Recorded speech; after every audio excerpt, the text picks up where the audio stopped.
Hey everyone, welcome to Scatters Homestead. Candy here. I want to take you along today and show you how I prepare to plant my garden.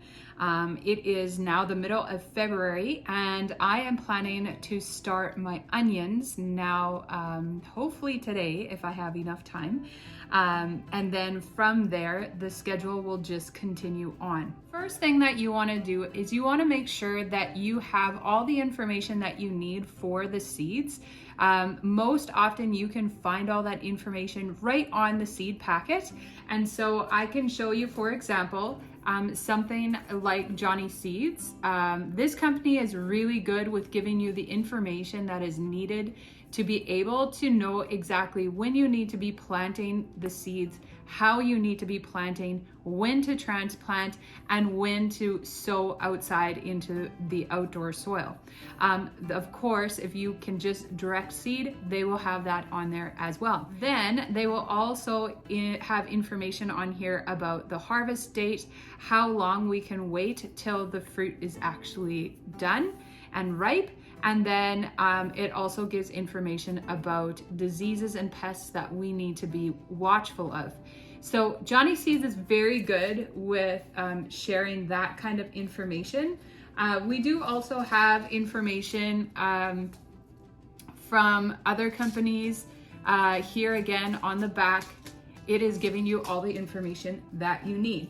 So what I'm doing when I'm going on here is the first thing that I want to know is when I need to seed my plants, and I'm looking for the earliest date. So for the case of onions, especially if you're doing in seeds, so it's a pretty brave thing to start off your seeds or start off your onions in seed. Most people will just plant them as bulbs. And so what I have to do is I have to now try to grow my onions early enough that they will be bulbs by the time we get to planting season. So I have a couple of months to go. That's why I want to start today, that I'll be able to get those ready for planting season. So I'm looking at the start date. Then what I will do is I will go ahead on my calendar, and all I do is I just print off free calendars online, and I put it into a binder that I can put all the information into the binder, and I know that everything that I need to know will be here in this binder. So I will have all the information of the plants, I will have the dates that they need to be planted, but then I can go ahead and I can actually count off the days and I can see when they're going to be ready for harvest. Here I'll give you just a really simple solution, a simple tip. When it comes down to onions, we are now on the 16th. And so what I will do is I will go ahead and I will write onions on here. So I am planting all of my onions now. I'll just grab one packet out. I will be planting them all today. And what I want to do is I want to go and look and see days to harvest. It's going to be 98 days till harvest. What I often do is I will actually take that 98 days and I will only count that off from the day that I plant it.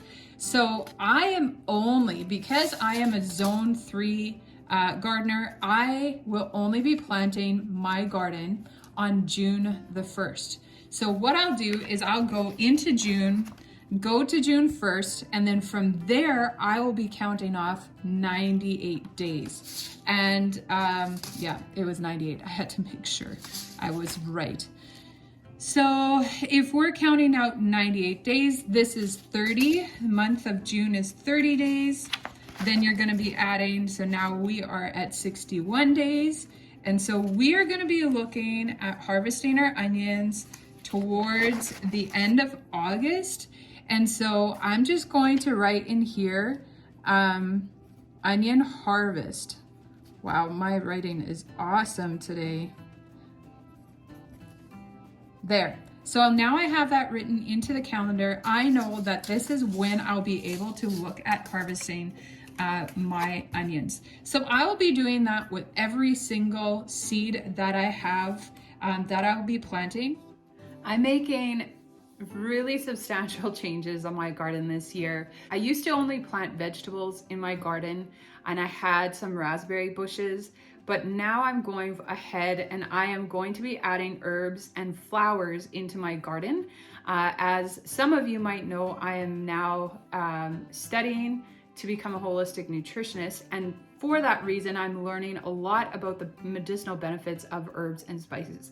And so I'm going out of my way to just kind of overhaul the entire garden so that I'll be able to plant that in with all the vegetables on my property.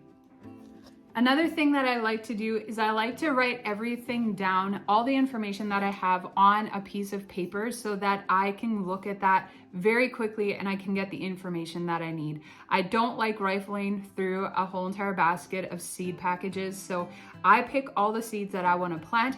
I go ahead and I write down the important information that I need to know on that sheet of paper so that I now have that in front of me. Again, that would be going into my binder along with the calendar. A tip that I want to give you for the calendar is you might be thinking to yourself, well, I don't know exactly which day I'm going to be planting my cucumbers. Yeah, you don't, but you can actually put it in your calendar right now. Make sure that you're using pencils when you're doing this so that you can erase any information that has changed. I have found very often that when I'm trying to pre-seed and sow everything in my home, maybe I've planned to do something the day before or the day of, and it ends up my day gets busy and I might not be able to do it. Just like today, my day is filling up really quickly and I'm juggling a couple of things right now. And so I don't know if I'm gonna get to that point of actually planting the onions today, but that is my goal. That's what I wanna do. So last thing that I wanna show you is the grid paper, the graph paper that I use that helps me to really picture what am I doing and how am I spacing it. Here you're looking at the aerial view of my garden. What you are seeing is a lot of lines, a lot of dots, and a lot of, what are you seeing? What I like to do is I like to make sure that my garden is planned out accurately. And so I've measured out all of my garden plots ahead of time. I know exactly how long and how wide they are, and I will make sure that I will draw them in accurately on my graph paper, and that's why I use graph paper. So I will put them in and I make sure to mark at the bottom corner of my page exactly what the dimensions are. So if we look over here, you'll see just in little writing, it's 2 by 2. That means that every square that you are seeing is representing 2 feet. And so I can go from that and now I can start planning my garden. So you see, maybe there's a few little notches and lines, and I'll just zoom in just so that you can get a little bit of an idea. So what I've done is I've chosen that I'm going to be putting in a lot more paths. Before, I used to have 3 individual gardens, and I had a path coming all the way through here, and I had a path going all the way through here. What I'm now going to be doing is I'm going to keep this path, but halfway through, I'm going to knock it down and I'm going to till this up, and this is going to become part of the garden. But I will also be adding a path that's going to go all the way down through my garden. And, I guess you're not seeing the whole thing. And the path is going to go down and around into the door to the garage that's back there. And this is also a gateway into the pen. Other things that you're seeing, which you want to make sure that you're drawing into your plan immediately, is any archways, gates, fences, things like that you want to have in your garden. So what you see here is this is actually a fence line. I don't have that fence line presently. That is a dream of mine. But I do have these 3 garden boxes, and I will want to add a gate right here with an archway, and I want to plant climbing roses on there.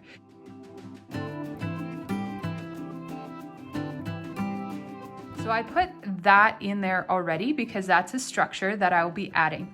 Another structure that I'll be adding is another archway here. And that again is going to have some kind of climbing flower on there, maybe a different type of rose, but I just think it will look so romantic and so beautiful. I've also added a bench that I will have a place to sit and just to enjoy the area.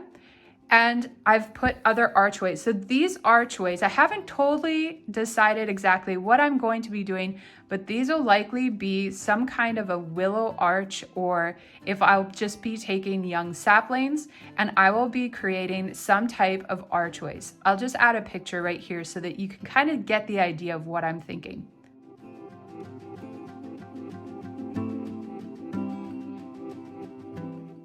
So I have purposely put a bench here because I am putting some special new types of plants in my garden.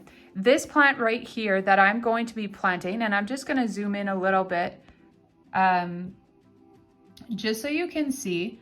I've already numbered it off. You can see there's actually a number 10 in all 4 of those spots. So I will be planting 4 spots to allow this plant to grow up there. And that's actually going to be some of my beans.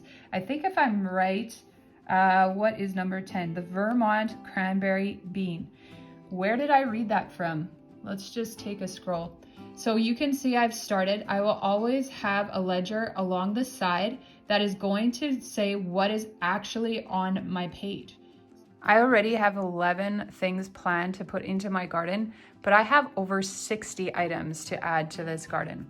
So the final thing that I just want to let you know is come up with a plan of how you are going to be planting your garden.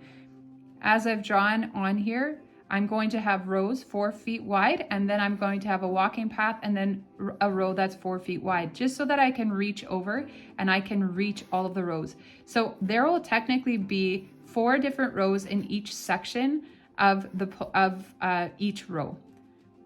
I could talk hours and hours about this kind of gardening and planning a garden, but the reality is those are the basic things that you need to know. You need the information of the seeds on the packet, write them down that they're all in one place, have a calendar so that you can write everything down on the calendar and it's quick visual for you to take a look, and then draw it out on some type of grid paper so that you can see the actual size and how everything will be able to fit into your garden. Thank you so much for joining me. I wanted to make this just a quick video that you can get a couple of tips, but I want you to remember before I go, you might have some limitations, but that does not mean that you're limited. Thank you so much. God bless.